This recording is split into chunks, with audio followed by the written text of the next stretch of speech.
हरे कृष्णा। भाद्रपद मास की पूर्णिमा तिथि की आप सबको बहुत सारी शुभकामनाएं। प्रत्येक मास में आने वाली पूर्णिमा तिथि भगवान श्री विष्णु को समर्पित बताई गई है। इस तिथि में भगवान श्री हरि की पूर्ण श्रद्धा और भक्तिभाव से पूजा अर्चना की जाती है और पूर्णिमा तिथि पर विशेषकर भगवान सत्यनारायण देव की पूजा की जाती है, उनका व्रत रखा जाता है। तो चलिए इस शुभ अवसर पर हम भगवान सत्यनारायण देव की कथा का श्रवण करते हैं। आइए आज की सत्यनारायण व्रत कथा आरंभ करते हैं। एक समय श्रील सूत गोस्वामी ने नैमिषारण्य में एकत्रित हुए सभी ऋषियों से कहा, हे ऋषिगण, पूर्व काल में उल्कामुख नामक एक जितेंद्रिय, सत्यवादी और पराक्रमी राजा थे। वे राजा प्रतिदिन भगवान के मंदिर में जाते, दान देकर ब्राह्मणों को संतुष्ट करते और उनकी पत्नी का नाम भद्रशिला था। वो अत्यंत सुंदर, पतिपरायण और सती स्त्री थी। राजा और रानी के साथ समुद्र के तीर पर जाकर सत्यनारायण का व्रत किया करते थे। एक दिन जब राजा इस प्रकार व्रत कर रहे थे तो वहाँ पर साधु नामक एक वणिक आते हैं। वे व्यापार के लिए अनेक प्रकार के रत्न आदि पदार्थों को अपनी नौका में भर कर लाए थे। वणिक समुद्र के किनारे अपनी नाव को खड़ी करके तट के समीप आए और व्रत करते हुए राजा को देखकर अत्यंत विनम्रता से पूछने लगे। साधु नामक वणिक ने कहा, हे राजन, भक्ति युक्त चित्त से होकर आप कौन सा अनुष्ठान कर रहे हैं? कृपया मुझे इस विषय में बताएं। ये सुनकर राजा ने कहा, हे साधो, मैं अपने बंधु बांधवों के साथ अतुलनीय तेज युक्त भगवान विष्णु की पूजा कर रहा हूँ। मेरा ये व्रत संतान प्राप्ति के लिए है। तत्पश्चात साधु ने राजा को आदर पूर्वक प्रणाम किया और उनसे संपूर्ण व्रत की विधि जानी। साधु ने कहा, हे राजन, मैं भी ये व्रत करना चाहता हूँ। मेरी भी कोई संतान नहीं है, इसलिए कृपया मुझे आप इस व्रत की संपूर्ण विधि बताएं। राजा ने वणिक की इच्छा को पूर्ण करते हुए उस व्रत की संपूर्ण विधि कह सुनाई और वो सुनकर वणिक वहाँ से प्रस्थान कर गए। वे अपना कार्य पूरा करके आनंद के साथ अपने घर लौट आए और कुछ ही दिनों में उनकी पतिव्रता पत्नी गर्भवती हुई। उन्होंने एक सुंदर कन्या को जन्म दिया और वो कन्या शुक्ल पक्ष के चंद्रमा की भांति दिनों दिन बढ़ने लगी। उस वणिक ने उसका जात कर्म आदि संस्कार करवाए और उसका नाम कलावती रखा। एक दिन वणिक पत्नी लीलावती ने अपने पति से कहा, हे स्वामी, आपने पूर्व में जो सत्यनारायण व्रत करने की प्रतिज्ञा ली थी उसे अब आपको पूरा कर लेना चाहिए। तब उस साधु वणिक ने कहा, हे प्रिय, मैं कलावती के विवाह के समय ये व्रत करूंगा। इस प्रकार पत्नी को आश्वासन देकर साधु वणिक फिर से समुद्र के तट की ओर चले गए। इधर पिता के घर में कलावती बढ़ने लगी। योग्य समय आने पर पिता ने अपनी पुत्री को विवाह के योग्य देखा और फिर वे अपने बंधु बांधवों से परामर्श करके उसके लिए योग्य वर ढूंढने लगे और इस कार्य के लिए उन्होंने दूत को भेजा। दूत साधु का आदेश पाकर कांचन नगर में गया और वहां कलावती के योग्य एक उत्तम वर की खोज करके वहां से उस वणिक पुत्र को साथ लेकर लौट आया। साधु वणिक उस सुंदर और सद्गुणी वणिक कुमार को देखकर अत्यंत प्रसन्न हुए और अपने जाति बंधुओं के साथ मिलकर प्रसन्नता पूर्वक यथाविधि अपनी कन्या का उन्होंने विवाह करवाया। और दुर्भाग्यवश वह वणिक कलावती के विवाह के समय भी सत्यनारायण व्रत करना भूल गए और उसके बाद देव उन पर क्रुष्ट हो गए। कुछ दिनों बाद व्यापार में निपुण वणिक अपने श्रीमान जमाता के साथ व्यापार के लिए बाहर गए थे। राजा चंद्रकेतु के राज्य में समुद्र के पास रमणीय रत्नसार नगर में वे जा पहुँचे। वहाँ एक रहने का स्थान बनाकर अपना व्यापार चलाने लगे और उसी समय भगवान सत्यनारायण ने साधु नामक उस वणिक को मिथ्यावादी जानकर उसे श्राप देते हुए कहा, आज से कुछ ही दिनों में यहीं पर तुम दुख को प्राप्त करोगे। और उसी दिन एक चोर ने राजमहल में प्रवेश किया। उसने राजा का बहुत सारा धन चुराया और वो सब कुछ लेकर वो साधु के मकान के पास में रास्ते से जा रहा था। उसने मुड़कर पीछे देखा तो राजा के दूत उसके पीछे दौड़ रहे थे। वो भयभीत हो गया और चुराए हुए धन को वहीं पर छोड़कर भाग गया। दूतों ने आकर देखा तो साधु वणिक के घर में राजा का सारा धन पड़ा हुआ था और फिर सभी सैनिकों ने साधु वणिक और उसके जमाता को पकड़ लिया। उन्हें बंदी बनाकर राजा के पास ले गए और उस समय उनके संबंध में कोई भी विचार नहीं किया गया। उन्होंने बहुत प्रयास किया लेकिन सत्यनारायण भगवान की माया से किसी ने भी उनकी एक भी बात नहीं सुनी। तत्पश्चात राजा चंद्रकेतु ने उनकी सारी धन संपत्ति छीन ली। दूसरी ओर भगवान सत्यनारायण के श्राप के कारण साधु वणिक के घर में लीलावती और कलावती पर भी दुख आ पड़ा। घर में जो कुछ भी धन संपत्ति थी वो सारी चोरों ने अपहरण कर ली। लीलावती मानसिक और शारीरिक व्याधि से और भूख तथा प्यास से पीड़ित होकर घर घर भटकने लगी और इस प्रकार कलावती भी एक दिन अन्न के लिए भटक रही थी। एक दिन भूख से व्याकुल कलावती घर से निकलकर किसी ब्राह्मण के घर पहुंची। उसने वहां पर देखा कि भगवान सत्यनारायण का व्रत हो रहा है। वो वहीं पर बैठ गई और कथा सुनकर उसने भगवान से अपने मनोरथ की पूर्ति हेतु प्रार्थना की। तत्पश्चात वह प्रसाद लेकर उसी रात को अपने घर लौट आई। आने में विलंब होने के कारण लीलावती ने अपनी पुत्री को डांटा और उससे कहा, हे पुत्री, तू इतनी रात तक कहाँ थी? तब कलावती ने उत्तर दिया, माता, ब्राह्मण के घर पर सत्यनारायण भगवान का व्रत था, मैं उसी को देख रही थी। भगवान सत्यनारायण का व्रत संपूर्ण मनोरथों को पूर्ण करने वाला है। अपनी पुत्री की ये बात सुनकर लीलावती को पूर्व काल में किया हुआ संकल्प याद आया और फिर वो भगवान सत्यनारायण का व्रत करने के लिए तैयार हुई। उस साधु पत्नी ने सुहृद बंधुओं के साथ मिलकर सत्यनारायण भगवान का व्रत किया और भगवान से प्रार्थना करते हुए कहा, हे प्रभु, आप कृपा करके मेरे स्वामी और जमाता को शीघ्र ही घर भेज दीजिए। उसने भगवान सत्यनारायण से बार बार ये प्रार्थना की और अपने पति तथा दामाद का अपराध क्षमा करने की याचना की। वणिक पत्नी के व्रत से भगवान सत्यनारायण प्रसन्न हो गए। उन्होंने श्रेष्ठ राजा चंद्रकेतु को स्वप्न में दर्शन दिया और उनसे कहा कि हे राजन, प्रातः होते ही दोनों वणिकों को छोड़ देना। उनका जो धन छीना है उसे दुगना उन्हें देना, नहीं तो मैं राज्य, धन और पुत्र के साथ तुम्हारा विनाश कर दूंगा। इतना कहकर भगवान वहां से अंतर्ध्यान हो गए। प्रातःकाल होते ही राजा सभा में गए और स्वजनों के साथ वहां बैठकर दूतों को आज्ञा दी कि अभी जाकर उन दोनों बंदी महाजनों को छोड़ दिया जाए। राजा की आज्ञा पाकर दूतों ने दोनों महाजनों को मुक्त किया और उन्हें साथ लेकर विनय पूर्वक राजा से कहा, हे राजन, हम दोनों को हथकड़ी और बेड़ी से खोलकर यहाँ पर लेकर आए हैं। और उसी समय उन दोनों को अपने मन में पुरानी बात का स्मरण हुआ। भगवान सत्यनारायण की महिमा को याद किया उन्होंने और आश्चर्य तथा भय से विह्वल हो गए। उन्होंने राजा चंद्रकेतु को प्रणाम किया और फिर श्रीमान राजा चंद्रकेतु ने सोने और रत्नों से बने हुए आभूषण द्वारा दोनों वणिकों को अलंकृत किया, मधुर वचन कहे और उनसे छीने हुए धन से दुगना धन उन्हें देकर कहा, हे साधु, अब आप अपने घर वापस जाइए। साधु वणिक और उसके जमाता ने राजा को प्रणाम किया और वे वापस अपने घर के लिए आने लगे। कुछ दूर आगे बढ़ने पर भगवान सत्यनारायण एक दंडी के वेश में उनके सामने आए और उनकी परीक्षा करते हुए पूछने लगे, हे महाजन, बताओ तो तुम्हारी नाव में क्या है? ये सुनकर साधु वणिक और उसके जमाता ने अहंकारवश हंसी उड़ाते हुए कहा, हे दंडी, क्यों पूछ रहे हो? तुम्हें रुपए चाहिए क्या? मेरी नाव में तो लता पत्र भरे हैं। अब दंडी के वेश में आए हुए सत्यनारायण भगवान ने साधु के ये निष्ठुर वचन सुने और उन्हें कहा, उचित है, तुम्हारे ये वचन सत्य साबित हो। और ये कहकर वे तुरंत वहां से अदृश्य हो गए। जब वो थोड़ी दूर चले गए तब साधु भी समुद्र किनारे पहुंचा और नित्य क्रिया आदि करने के बाद नाव पर गया तो उसने देखा कि वास्तव में उसकी नाव में लता और पत्र ही भरे पड़े थे।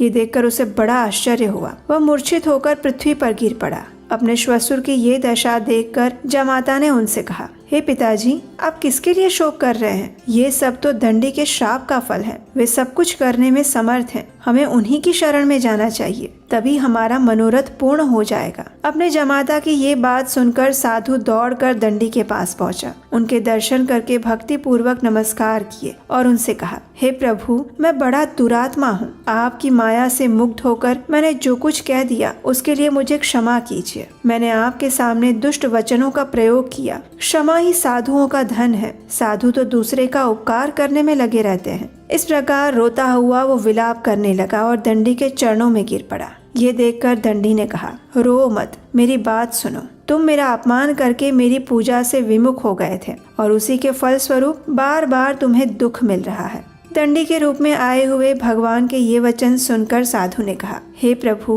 ब्रह्मा आदि स्वर्गवासी देवता आपकी माया से मोहित होकर आश्चर्यमय रूप और गुणों को नहीं जान पाते। मैं भी आपकी माया से मुक्त हूँ। मैं अपने वैभव के अनुसार आपकी पूजा करूँगा। मैं आपके शरणागत हूँ। मुझे पुत्र और वित्त दीजिए। कृपया मेरी रक्षा कीजिए। इस प्रकार साधु के भक्ति युक्त वचनों को सुनकर भगवान श्री हरि तुष्ट हो गए और उन्होंने साधु को मन चाहा वर देकर वहीं पर अंतर्ध्यान हो गए। तत्पश्चात साधु ने नाव पर चढ़कर देखा तो उसकी नाव फिर एक बार रत्न आदि से भर चुकी थी। तत्पश्चात साधु वणिक ने अपने मित्रों और जमाता के साथ मिलकर विधि पूर्वक भगवान सत्यनारायण का व्रत और उनकी पूजा की। बड़े हर्ष के साथ यात्रा आरंभ की और नौका बड़े वेग से चलने लगी। दोनों कुछ ही समय में अपने देश में वापस आ पहुंचे और तब साधु ने अपने जमाता से कहा, हे वत्स, ये देखो मेरी पूरी दिखाई दे रही है। तत्पश्चात साधु ने अपने धन के रखवाले दूत को नगर में भेजा और दूत ने साधु की पत्नी लीलावती के पास जाकर प्रणाम करते हुए कहा, हे माता, आपके पतिदेव अनेक प्रकार के धन और रत्नों के साथ अपने जमाता और सुहृद मित्रों के साथ आ पहुँचे हैं। दूत के मुख से ये समाचार सुनकर उस साध्वी वणिक पत्नी और उसकी पुत्री अत्यंत हर्षित हो गए। उसने भगवान सत्यदेव की पूजा संपन्न की और अपनी पुत्री से कहा, हे पुत्री, मैं पति के स्वागत के लिए आगे जाऊंगी, तुम भी मेरे साथ चलो। माता की ये बात सुनकर कलावती ने सत्यनारायण का व्रत किया, लेकिन बिना प्रसाद लिए ही वो पति के सामने ही चली गई। इससे फिर एक बार भगवान सत्यनारायण रुष्ट हो गए। धन, रत्न और जमाई को लेकर नौका जल में अदृश्य हो गई। कलावती ने जब अपने पति को नहीं देखा तो वो शोक से व्याकुल होकर रोने लगी। वो अपने पति और नाव के ना दिखने से अत्यंत शोकातुर हो गई और अपनी पुत्री की इस दशा को देखकर साधु वणिक भयभीत हो गए। लीलावती अपनी कन्या को गोद में लेकर रुदन करने लगी। कन्या कलावती ने स्वामी को डूबा हुआ जानकर दुखी हृदय से पति की पादुकाओं को लेकर सती होने का निश्चय किया। धर्म को जानने वाले साधु वणिक अपनी कन्या की ये स्थिति देखकर अत्यंत शोकातुर हो उठे और उन्होंने मन ही मन सोचा, निश्चय ही भगवान सत्यदेव की माया के द्वारा ही मेरे जमाता हारे गए हैं। मैं अपने वैभव के अनुसार उनकी पूजा अर्चना करूंगा। और फिर साधु वणिक ने वहाँ पर सभी लोगों को बुलाया, ये बात कही, अपना मनोरथ व्यक्त किया और बार बार भगवान सत्यदेव को प्रणाम किया। और तब एक आकाशवाणी हुई जिसने कहा, हे साधो, तुम्हारी कन्या मेरे भोग प्रसाद का तिरस्कार करके अपने पति के पास आ गई थी, इसीलिए उसका पति अदृश्य हो गया है।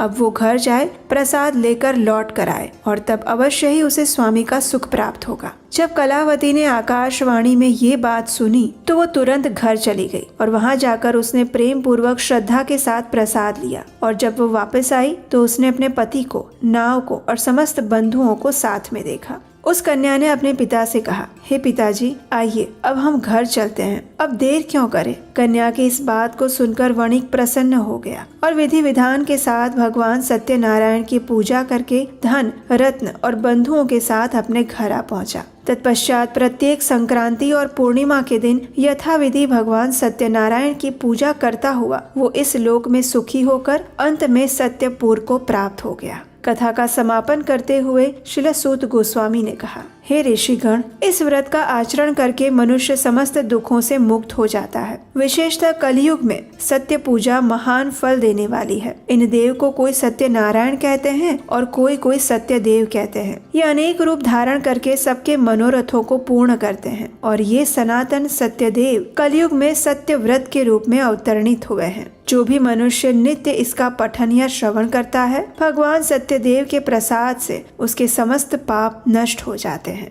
आज के इस शुभ और मंगलमय पावन अवसर पर हम आपके लिए लेकर आए हैं एक और कथा। आइए हम अपने पुराणों से एक ऐसी दिव्य कथा का श्रवण करते हैं जो हमारे मन और कर्ण द्वार से हमारी चेतना को शुद्ध करेगी और इस पर्व को और अधिक महत्वपूर्ण और सार्थक बना देगी। आइए इस कथा का श्रवण करते हैं। एक समय दुर्वासा मुनि कहीं जा रहे थे। उन्होंने अपने मार्ग में सामने से ऐरावत पर आते हुए देवराज इंद्र को देखा। अब ऋषिगण तो स्वभाव से ही करुणामय होते हैं, इसीलिए इंद्र के प्रति प्रेम और कृपावश दुर्वासा मुनि ने अपने गले में पड़ी फूलों की माला निकालकर इंद्र को प्रदान की। अब ये तो ठहरे देवताओं के राजा, इसलिए अपने पद के कारण अभिमान से चूर देवराज इंद्र ने उन फूलों की माला को अपने ऐरावत की सूंड में डाल दिया। और ऐरावत भी आखिर एक पशु ही है, उसे क्या पता कि उस माला का कैसे सम्मान करना चाहिए। तो बस ऐरावत ने उस फूलों की माला को अपने पैरों तले रोंदना शुरू कर दिया। जब दुर्वासा मुनि ने ये देखा तो उन्हें अत्यंत अपमान का अनुभव हुआ और क्रोध में आकर उन्होंने इंद्र को ऐश्वर्य विहीन होने का श्राप दे दिया। देखते ही देखते सभी देवतागण कमजोर, वृद्ध और शक्तिहीन बन गए और इस स्थिति का लाभ उठाया असुरों ने। अपने अस्त्र शस्त्र से सज्ज होकर असुरों ने देवताओं पर आक्रमण कर दिया। दोनों के बीच घमासान युद्ध हुआ और उसमें देवताओं की बुरी तरह से पराजय हो गई। अब संपूर्ण ब्रह्मांड में असुरों का वर्चस्व फैल चुका था। यज्ञ, अनुष्ठान आदि सब बंद हो गए। चारों ओर अंधकार और संकट छा गया और इस स्थिति को सुधारने के लिए सभी देवतागण एकत्रित होकर सुमेरु पर्वत की चोटी पर ब्रह्मा जी के निवास स्थान पर गए। जब ब्रह्मा जी ने देवताओं को इस प्रकार कष्टदायक स्थिति में देखा तो उन्हें इस सृष्टि की चिंता होने लगी। उन्होंने देवताओं से कहा, चूंकि पूर्ण पुरुषोत्तम भगवान विष्णु हम सब के आदि पिता हैं, इसलिए आओ हम सब मिलकर उनका आश्रय लेते हैं। वे अवश्य ही हमें इस संकट से निकलने का मार्ग प्रशस्त करेंगे। इस प्रकार देवताओं के साथ ब्रह्मा जी पहुंच गए क्षीर सागर के तट पर। और आप तो जानते ही हैं कि क्षीर सागर में श्वेत द्वीप है और वही है भगवान विष्णु का निवास स्थान। भगवान की कृपा की याचना करते हुए ब्रह्मा जी उनकी स्तुति करने लगे। अवेक्रियं सत्यमनन्तमाध्यं गुहाशयं निष्कलमप्रतर्क्यं मनोग्रयाणां वचसा निरुक्तं नमामहे देववरं वरेण्यं। हे पूर्ण पुरुषोत्तम परम भगवान, आप प्रत्येक वस्तु के स्रोत हैं। आप सर्वव्यापी एवं समस्त भौतिक गुणों से परे हैं। आप प्रत्येक जीव के एकमात्र स्वामी हैं और सबके द्वारा वंदनीय हैं। हम आपके चरण कमलों में प्रणाम करते हैं। हे प्रभु, आपसे कुछ भी अज्ञात नहीं है। इसलिए हे भगवान, चूंकि हम नहीं जानते कि हमारा श्रेय किसमें है, इसलिए आप हमें ऐसे साधन प्रदान करें जो हमारे उद्धार के लिए अनुकूल हो। इस प्रकार ब्रह्मा जी की प्रार्थना से प्रसन्न होकर भगवान नारायण उन सभी देवताओं के समक्ष प्रकट हुए। उनके शरीर से निकलने वाला प्रकाश हजारों सूर्य के प्रकाश को भी मात देने वाला था। धीरे धीरे भगवान के पीत वस्त्रों से सुसज्जित श्यामल वर्ण छवि देवताओं के सामने प्रकट होने लगी। भगवान के दर्शन करते ही सभी देवताओं ने उन्हें दंडवत प्रणाम किए और फिर भगवान विष्णु ने देवताओं को संबोधित करते हुए कहा, हे लोकपालों, अब ध्यान पूर्वक मेरी बात सुनो। इस समय काल तुम्हारे पक्ष में नहीं है, इसलिए ऐसी स्थिति में अच्छा होगा कि तुम असुरों के साथ संधि कर लो। उनसे संधि करके तुम इस क्षीर सागर का मंथन करो और अमृत प्राप्त करने का प्रयास करो। अमृत पीकर मृत्यु शैया पर गिरा हुआ व्यक्ति भी जीवित हो उठता है। सबसे पहले क्षीर सागर में विभिन्न प्रकार की सब्जियां, घास, लताएं और औषधियां डालो। उसके बाद मेरी सहायता से तुम मंदार पर्वत को बिलौनी तथा वासुकी सर्प को रस्सी के रूप में प्रयुक्त करके सावधानी पूर्वक क्षीर सागर का मंथन करो। यद्यपि इस मंथन में तुम्हारे शत्रु असुर भी कठोर परिश्रम करेंगे, लेकिन मेरी कृपा से अंत में अमृत की प्राप्ति तुम्हें ही होगी। मंथन के दौरान अनेक वस्तुएं प्रकट होंगी और यदि असुर उनमें से किसी भी वस्तु की इच्छा करें तो तुम उनसे वाद विवाद किए बिना उन्हें वो दे देना। उस मंथन से कालकूट विष भी उत्पन्न होगा, परंतु तुम उससे भयभीत मत होना। और जब मंथन में विभिन्न भव्य वस्तुएं निकले तो तुम लालची मत बनना। सावधानी पूर्वक मात्र अपने लक्ष्य अमृत पर ही ध्यान केंद्रित रखना।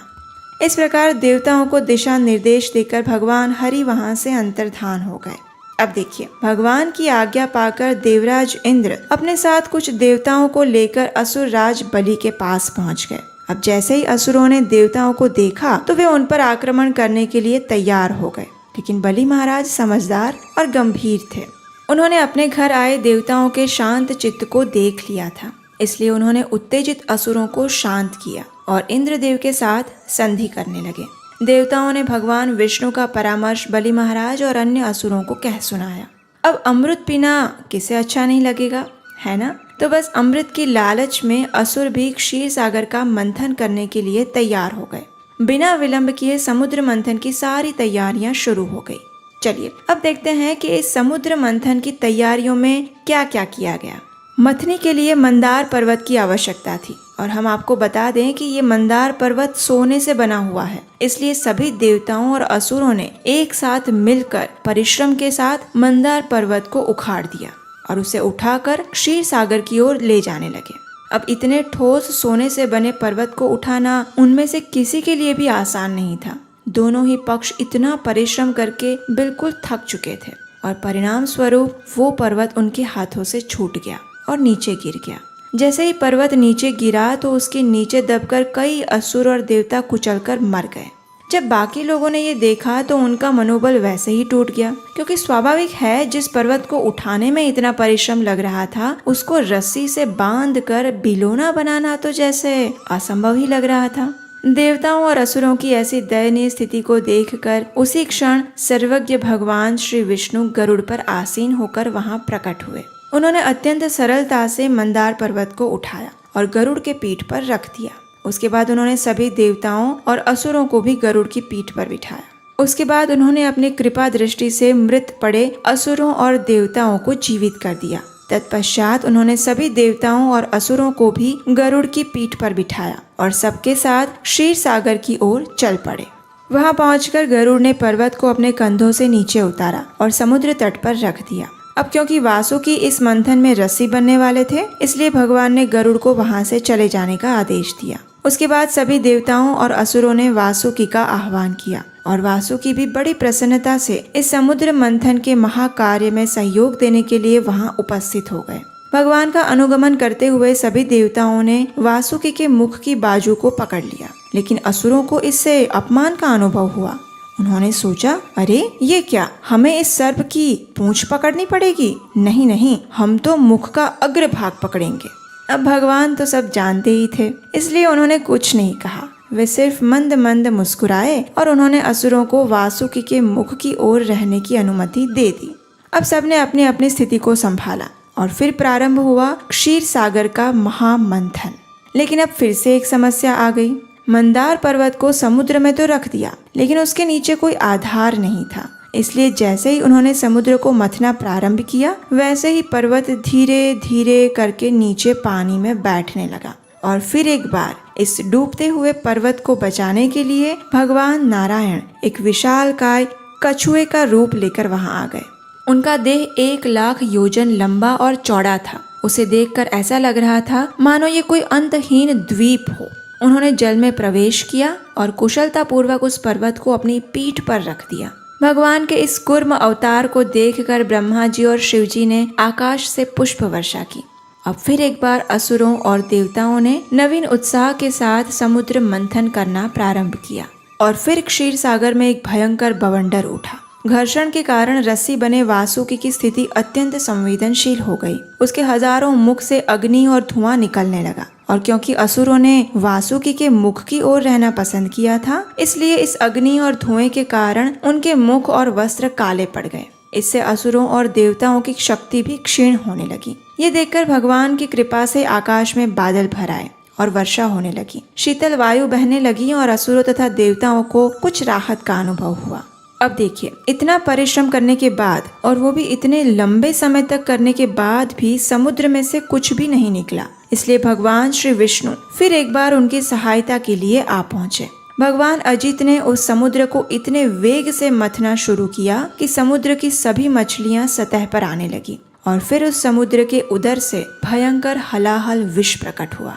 वो विष चारों दिशाओं को अपने अंदर समेटने लगा था। वो इतना तीव्र था कि सभी देवताओं और असुर त्राही त्राही पुकारने लगे। अपने प्राणों की रक्षा हेतु उन्होंने भगवान शिव की शरण ली और इस हलाहल विष का पान करने की प्रार्थना की।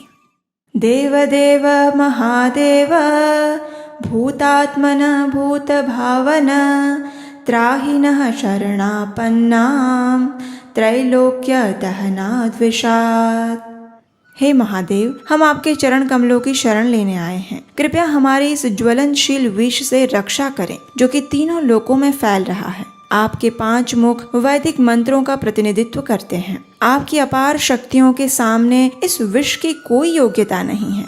हे भगवान शिव, कृपया इस हलाहल से हमारी रक्षा करें प्रभु। अब देखिए, शिव जी तो समस्त संसार के जीवों के प्रति समदृष्टि युक्त और अत्यंत कृपालु हैं। जब उन्होंने देखा कि यह हलाहल इस सृष्टि का संहार कर रहा है, तो उन्होंने जीवों के कल्याण हेतु उसे पीने का निर्णय लिया। लेकिन उससे पहले वे गए माता पार्वती के पास और उनके पास जाकर उन्होंने अपनी पत्नी से अनुमति मांगी। शिव जी ने कहा, हे भवानी, जरा देखो, क्षीर सागर के मंथन से उत्पन्न इस विष ने संपूर्ण जगत को संकट में डाल दिया है। इन सब प्राणियों का संरक्षण करना मेरा कर्तव्य है, इसलिए मुझे इस विष का पान करने की अनुमति दो। माता पार्वती भी अपने स्वामी की शक्ति के विषय में जानते थे, इसलिए उन्होंने भगवान शिव को अनुमति दी और फिर भगवान शिव ने इस हलाहल को अपनी अंजुलि में भर लिया और उसका पान किया। ऐसा लग रहा था मानो इस कार्य से विष को अपमान का अनुभव हुआ और इसलिए अपनी शक्ति का प्रदर्शन करते हुए उसने भगवान शिव के कंठ को नीला कर दिया। लेकिन वो नीला चिन्ह भगवान शिव का आभूषण बन गया और वे नीलकंठ के नाम से प्रसिद्ध हुए। अब विष तो चला गया, लेकिन अभी तो समुद्र मंथन सिर्फ प्रारंभ हुआ था। उसमें और भी ऐसी ऐसी दिव्य वस्तुएं और व्यक्ति थे जिसके बारे में शायद ही आपने कभी सुना होगा। कुछ ही समय में समुद्र से सुरभि गाय प्रकट हुई। अब देखिए, ऋषि मुनियों के लिए गाय अत्यंत महत्वपूर्ण होती है, क्योंकि वो उन्हें जीवन यापन करने और यज्ञ करने के लिए दूध और घी जैसे अमूल्य धन प्रदान करती है। इसलिए ये सुरभि गाय ऋषियों को प्रदान की गई। अब सुरभि गाय के बाद उस समुद्र की लहरों से बाहर आया उच्चैश्रवा नामक घोड़ा। उसका रंग चंद्रमा के समान श्वेत था। उसे देखते ही बलि महाराज ने उसकी मांग की। देवराज इंद्र को भगवान नारायण की बात याद थी, इसलिए उन्होंने कोई भी विवाद किए बिना वो घोड़ा बलि महाराज को दे दिया। उच्चैश्रवा के बाद उस मंथन से बाहर आया ऐरावत हाथी। उसका रंग भी श्वेत था। उसके 4 दांत थे और ऐरावत के साथ 8 दिग्गज अर्थात 8 दिशाओं की रक्षा करने वाले हाथी प्रकट हुए। उनके साथ 8 हथिनियां भी थीं। तत्पश्चात समुद्र से कौस्तुभ मणि और पद्मराग मणि उत्पन्न हुआ। भगवान श्री हरि ने उन्हें अपने वक्ष स्थल पर धारण किए। इसके बाद प्रत्येक व्यक्ति की सभी इच्छाओं को पूरा करने वाला पारिजात वृक्ष बाहर आया। देवराज इंद्र ने उन्हें स्वर्ग में स्थापित करवाया और फिर उत्पन्न हुई आकर्षक वस्त्रों और सुंदर आभूषणों से सुसज्जित अनेक अप्सराएं। उन्हें देखकर स्वर्ग लोक के निवासी मोहित हो गए। और फिर अब समय आ चुका था जब इस महामंथन से प्रकट हुई साक्षात लक्ष्मी देवी की स्वरूपा श्रीमती रमा देवी। उनकी अंग कांति संगमरमर के पर्वत पर पड़ी बिजली की आभा को मात देने वाली थी। उनके सौंदर्य, यौवन और गुणों को देखकर वहां उपस्थित सभी देवता, असुर और मनुष्य उन्हें प्राप्त करने की इच्छा करने लगे। इंद्रदेव उनके लिए आसन लेकर आ गए। सभी नदियां वहां कलश में अपने अपने जल लेकर आ गई। भूमि देवी उनका अभिषेक करने के लिए अपने साथ जड़ी बूटियां और औषधियां लेकर आ गई। गायों ने उनके लिए पंचगव्य प्रदान किए और फिर सभी ने मिलकर लक्ष्मी देवी का अभिषेक किया। गंधर्वों ने वैदिक मंत्रों का उच्चारण किया और बादलों ने प्रत्यक्ष रूप में वहां उपस्थित होकर ढोल, नगाड़े, शंख, बांसुरियां बजाई। समुद्र ने उन्हें पीले रेशमी वस्त्र प्रदान किए। वरुण देव ने दिव्य फूलों की माला अर्पित की और विश्वकर्मा ने बहुमूल्य आभूषण दिए। ब्रह्मा जी ने उनके हाथ में पकड़ने के लिए कमल पुष्प दिया और इस प्रकार उनका अभिषेक पूरा होने के बाद वे अपने हाथों में वरमाला लेकर पूरी सभा में विचरण करने लगी। लक्ष्मी देवी ने सोचा, एवं विमृश्या व्यभिचारि सद्गुणैर्वरं निजैकाश्रयतया गुणाश्रयं वव्रे वरं सर्वगुणैरपेक्षितं रमा मुकुन्दं निरपेक्षमीप्सितम्। यहाँ उपस्थित सभी लोगों में से कोई भी ऐसा नहीं है जो सभी सद्गुणों से पूर्ण हो। किसी ने तपस्या की है लेकिन क्रोध को वश में नहीं कर पाया। किसी के पास महान विद्वत्ता है लेकिन उसकी भौतिक भोग विलास की इच्छा समाप्त नहीं हुई। कोई महान पुरुष है लेकिन वह काम के नियंत्रण में है। और यहाँ उपस्थित प्रत्येक व्यक्ति किसी न किसी पर आश्रित है, इसलिए वह सर्वोच्च नियंता परमेश्वर नहीं हो सकता। इस प्रकार गंभीरता पूर्वक विचार विमर्श करने के बाद श्री रमा देवी ने भगवान मुकुंद को अपने पति के रूप में चुना। उन्होंने कमल के 9 पुष्पों की माला भगवान को पहनाई और स्वयं भगवान के साथ जाकर खड़ी हो गई। भगवान श्री नारायण ने भी उनका स्वीकार किया और इस शुभ घड़ी का उत्सव मनाने के लिए सभी गंधर्व गण और उनकी पत्नियां विभिन्न वाद्य यंत्र बजाने और गाने लगे। देवताओं ने पुष्प वर्षा की और ऋषियों ने वैदिक मंत्रोच्चार किए और इस प्रकार समुद्र मंथन के मध्य में ही भगवान नारायण का श्रीमती लक्ष्मी देवी के साथ विवाह संपन्न हुआ। और फिर एक बार समुद्र मंथन प्रारंभ हुआ और इस बार आप जानते हैं उसमें से क्या निकला। इस बार मदिरा प्रेमियों को अपने नियंत्रण में करने वाली कमल नयनी वारुणी देवी प्रकट हुई। भगवान की अनुमति लेकर दानवों ने उनका स्वीकार किया। फिर से मंथन प्रारंभ हुआ और आखिरकार प्रतीक्षा की घड़ी समाप्त हुई। समुद्र की उत्तुंग लहरों से एक दिव्य पुरुष प्रकट हुआ। उसकी भुजाएं अत्यंत बलिष्ठ थीं। उसका कंठ शंख पर पड़ी 3 रेखाओं से अंकित था। वह नव यौवन से भरपूर था और उसका कांतिमान शरीर दिव्य आभूषण वस्त्रों से सुसज्जित था। उसने पीले वस्त्र धारण किए हुए थे और उसके हाथ में एक स्वर्णिम कलश था। और आप जानते हैं ये दिव्य पुरुष कौन था? वो थे भगवान विष्णु के कला अवतार और आयुर्वेद के मूल प्रवर्तक साक्षात धन्वंतरी देव। और उनके हाथ में ऊपर तक लबालब भरा हुआ अमृत का कलश था। अब देखिए, जैसे ही असुरों ने धन्वंतरी देव और अमृत कलश को देखा, उन्होंने अपनी सारी मर्यादाएं तोड़ दी। वे तुरंत उनके पीछे भागे और अमृत कलश को उनके हाथों से छीन लिया। अब ये देखकर सभी देवतागण निराश हो गए और भगवान विष्णु की शरण में गए। लेकिन भगवान ने उन्हें आश्वस्त किया कि वे चिंता ना करें। अपनी माया शक्ति के द्वारा वे इन असुरों में कलह उत्पन्न करेंगे और अमृत पीने की देवताओं की इच्छाओं को पूरा करेंगे।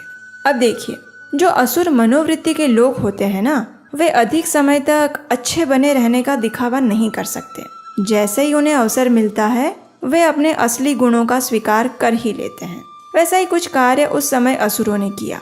क्योंकि धैर्य तो उनके अंदर होता नहीं है, इसलिए उन सब ने कलश के पात्र को एक दूसरे के हाथों से छीनना झपटना शुरू कर दिया। अंदर अंदर वे इस बात पर लड़ाई करने लगे कि सबसे पहले अमृत कौन पिएगा।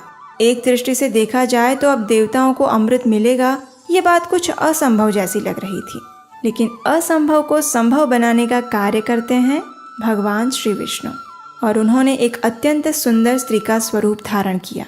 उनका नाम था मोहिनी मूर्ति। उसके मुख पर यौवन का तेज छलक रहा था। उसके शरीर की सुगंध से मदोन्मत्त मधुमक्खियां उसके चारों ओर मंडरा रही थी।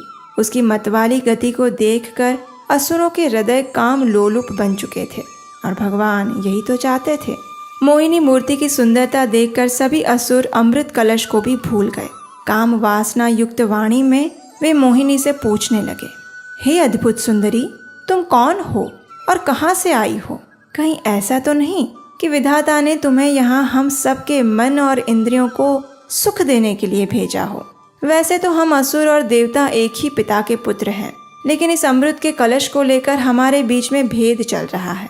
अब तुम ही हमारे इस कलह को सुलझाओ और तुम्हारी इच्छा अनुसार इस अमृत को हमें आपस में बांट दो। अब देखिए, जब असुरों ने इस प्रकार कहा तो मोहिनी मूर्ति के रूप में वहां उपस्थित भगवान नारायण मंद मंद मुस्कुराने लगे।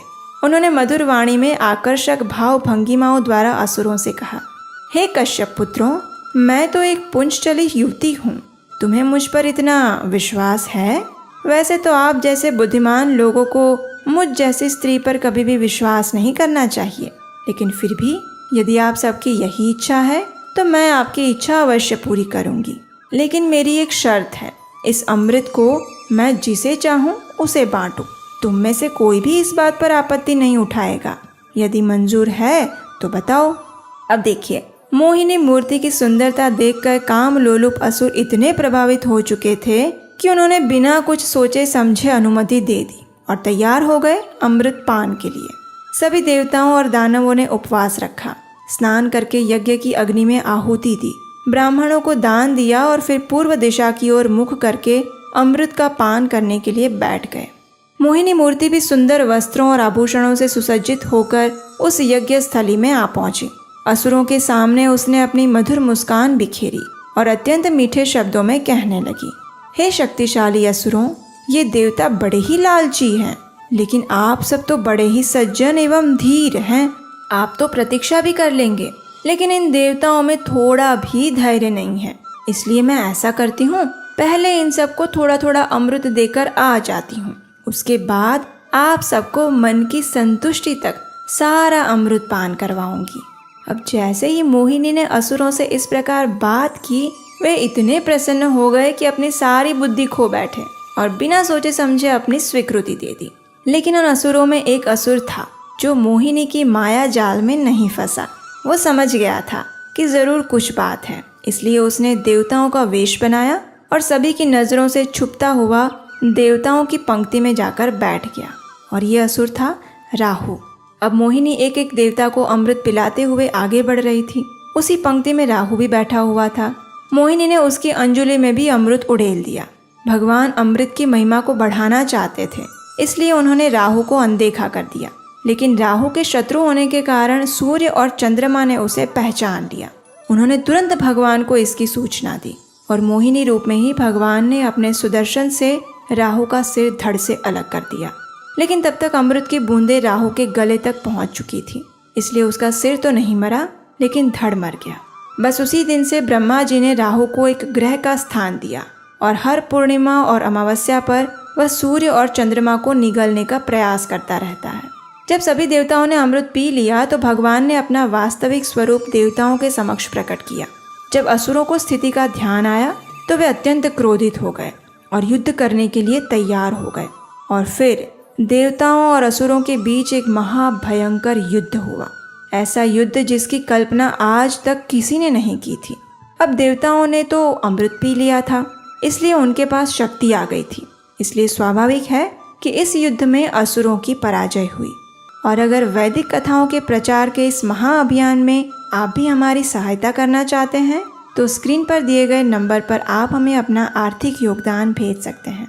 पर हम भगवान से प्रार्थना करते हैं कि जिस प्रकार वे गोकुल में माखन चुराते हैं, वैसे ही वे हमारे हृदय को भी चुराएं और नित्य वहाँ निवास करें।